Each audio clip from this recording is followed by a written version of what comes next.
U.S. may struggle to stop all Iranian drones. That's how humanity's great disasters start.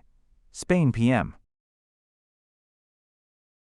EU chief expresses bloc's full solidarity with Spain amid Trump threats. UN experts denounce unlawful U.S.-Israel attacks on Iran.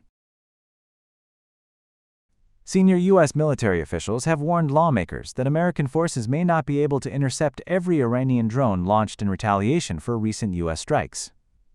According to reports, the warning came during a classified briefing on Capitol Hill led by Chairman of the Joint Chiefs of Staff General Dan Kane.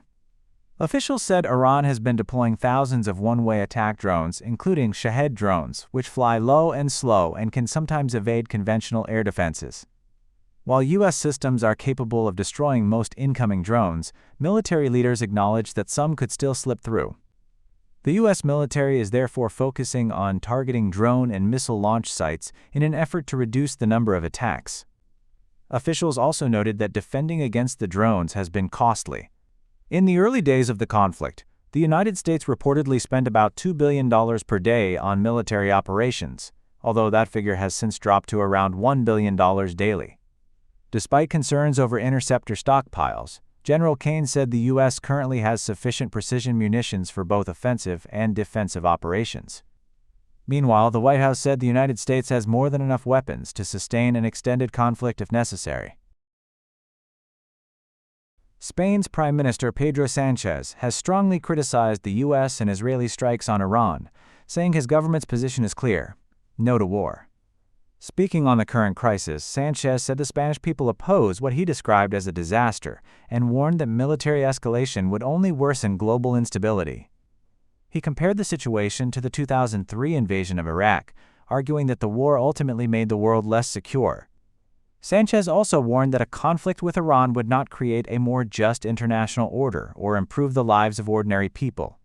He added that the current crisis shows how major global disasters can begin and urged governments not to play Russian roulette with the destiny of millions. Meanwhile, U.S. President Donald Trump has threatened to cut off trade with Spain after Madrid refused to allow American forces to use Spanish bases for operations linked to the strikes on Iran. European Council President Antonio Costa has expressed the European Union's support for Spain after threats from the United States.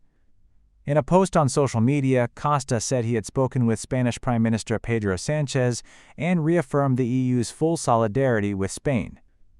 He added that the European Union would ensure the interests of its member states are protected and reiterated the bloc's commitment to international law and the rules-based global order.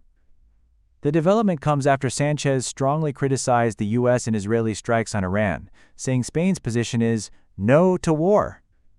Sánchez warned that a conflict with Iran could repeat the consequences of the 2003 Iraq War, which he said made the world less secure. Meanwhile, U.S. President Donald Trump has threatened to cut off trade with Spain after Madrid refused to allow American forces to use Spanish bases for operations linked to the strikes on Iran. United Nations human rights experts have condemned the United States and Israel over their strikes on Iran, calling the attacks an unlawful act of aggression. In a statement, the experts said the strikes violate the UN Charter, particularly the prohibition on the use of force, as they were carried out without authorization from the UN Security Council and during ongoing diplomatic negotiations. They said the attacks undermine principles of sovereign equality, territorial integrity, and the peaceful settlement of disputes, and also violate the right to life. The experts warned that military action is not a solution to Iran's nuclear issue and said such unilateral moves risk further destabilizing the region. They also condemned an attack on a primary school in the southern Iranian city of Manab, which reportedly killed more than 165 people, including at least 110 children. The statement further raised concerns over strikes on hospitals and humanitarian facilities, including Tehran's Gandhi Hospital and Khatam al-Anbiya Hospital, as well as sites linked to the Iranian Red Crescent.